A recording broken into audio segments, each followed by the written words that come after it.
I always think that there's no real defined limits where architectural ends and interior design start. A space is a space because of the volume. And I do believe that interior design means not only choose a palette, choose finishes, but design a whole space in itself, starting from the inside to the outside. I think it's very important to get inspiration from the past, what the building site was, but looking at what's happening next. And what we are creating here is a modern flat for modern living. So we need to think, this used to be a foundry, how we can bring elements within it, but also about the people that are going to live in this flat. What is going to be their lifestyle? What is going to be the lifestyle now, but what is going to be the lifestyle in the next 5-6 years? Deptford is a very artistic area, so wherever possible, we try to use local artists and designers. All the kitchen has been bespoke designed for each single apartment. They supply at least 3+ meters of workspace, and they've been fully equipped with all the most modern appliances. I really like the floor. I think it gives a really nice vibe. It brings immediately character in the apartment, even when it's a completely empty shell. All the wardrobe are bespoke, and they are supplied with internal lighting, which is activated the moment you open the doors. The bathroom, they have a nice vibe too. They are a bit industrial, but they're still very smart and elegant, so they can suit almost everybody.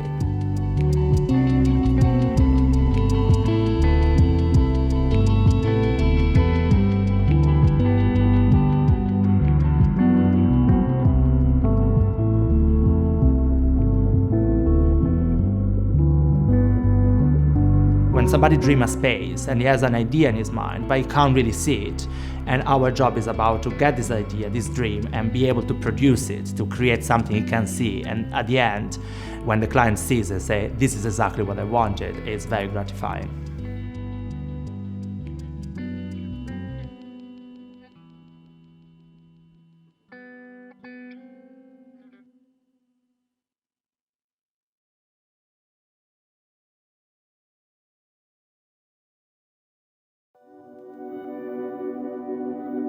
My name is Patricio Forrester and I make public art. Public art is one way in which we can improve how we relate to each other. That's really my aim, is to create a setting where people feel better about themselves, about their identity, and about being in a place. The inspiration was the chimneys themselves, the shape of the wall. I was looking up at the chimneys and thinking, what can I do with them? At some point I came up with the idea of hanging something, and then I thought I could use that idea but go back to do it simple, paint, and then gradually the idea evolved. I like it because it feels like I'm contributing with the skills that I have, which are not just artistic. They are getting on with people, belonging in a place and providing some colour and humour and entertainment in some way. For me, it's a great relief to be able to restore it. It's improved from the last version. We changed the colour of the tie a bit, and that in a way evolves. The mural's not exactly a restoration, but a little evolution. People make what they will of it, and that's really what's beautiful about it.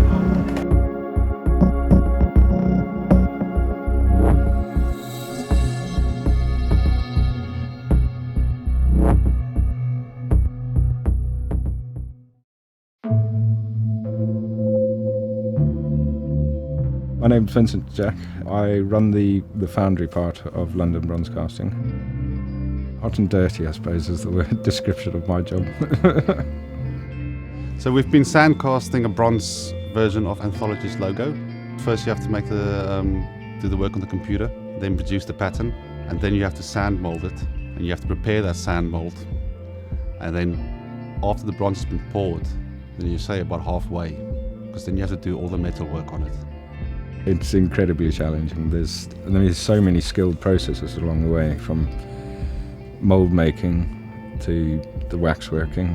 The waxworking is a really sort of skilled part, because you're having to cut up somebody's sculpture and make it castable, and then also think about how the metal's fed in, how the air is going to escape, because once you take that crucible out of the furnace, it's dropping temperature at an incredible rate.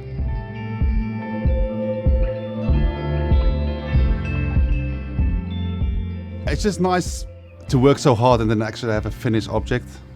You know, the finished sculpture, finally after hours and hours and hours, then just that's done now and it's great and you can look at it and appreciate it. Yeah, that's what I enjoy.